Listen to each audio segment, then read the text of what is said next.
तर कसं मित्रांनो, आज होती होळी. होळी म्हटल्यावर काय राडा मग काही विशेष नाही ना पोरांचा. मग काय रंग वगैरे लावून इथं गल्ली गल्लीनं पोरं हिंडत होती, कलर वगैरे टाकून. आपणही उठलो, फ्रेश वगैरे झालो, दर्शनाला निघालो. तर मित्रांनो, मी आलो दर्शन करायला. तुम्ही बघू शकता दर्शन वगैरे केलं, दर्शन झालं, पण पाठी बाहेर जायचं मला भीती वाटायला लागली. आणि कलर लावायचीच नुसती भीती नव्हती, तर कपडे फाडायची पण भीती होती. गावाकडची होळी म्हणजे एकदम देशी होळी असते. कपडे वगैरे फाडून रंग वगैरे रंगवतात. तुम्ही बघू शकता इथं आले मग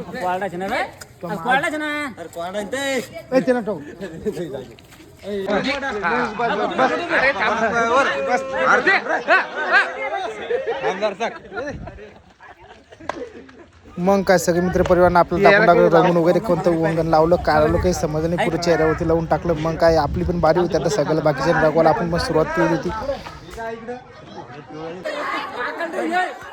आणि होळीमध्ये कसं असतं, एखादा कोण नवीन आलं घराच्या बाहेर, त्याला जोपर्यंत रंगत नाही चांगलं तोपर्यंत त्याला होळीमध्ये सामील करत नाही. तुम्ही बघू शकता होळीचा आनंद खूप वेगळाच असतो. लहानपणी आम्ही खूप एन्जॉय करायचो, पण आता काय जसं की तुम्ही बघू शकता छोट्याले मुलासोबत पण आपण एन्जॉय करायला सुरुवात केली. होळीची मजा म्हणजे वेगळीच असते. तुम्ही बघू शकता छोटे छोटे मुलं तर होळीची एन्जॉय करत.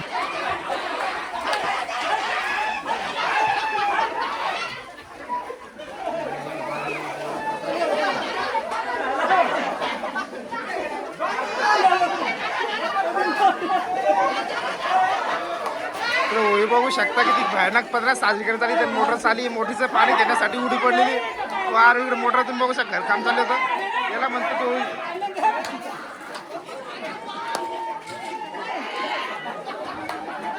आणि बुरा ना मानो होळी आहे, होळी आहे असं तुम्ही बघू शकता. याच्यामध्ये खूप जण म्हणजे एन्जॉय करत असतात. तुम्ही बघू शकता एक आनंदच वेगळा असतो होळीचा.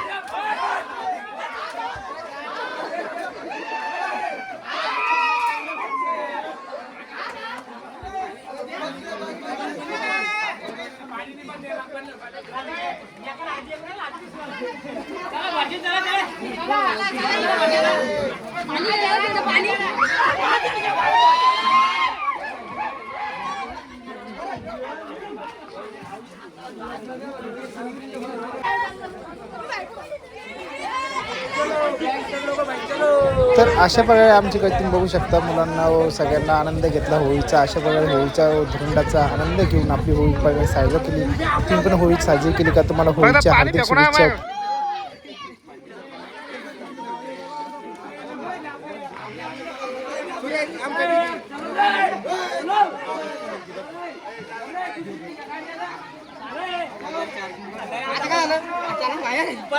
पंत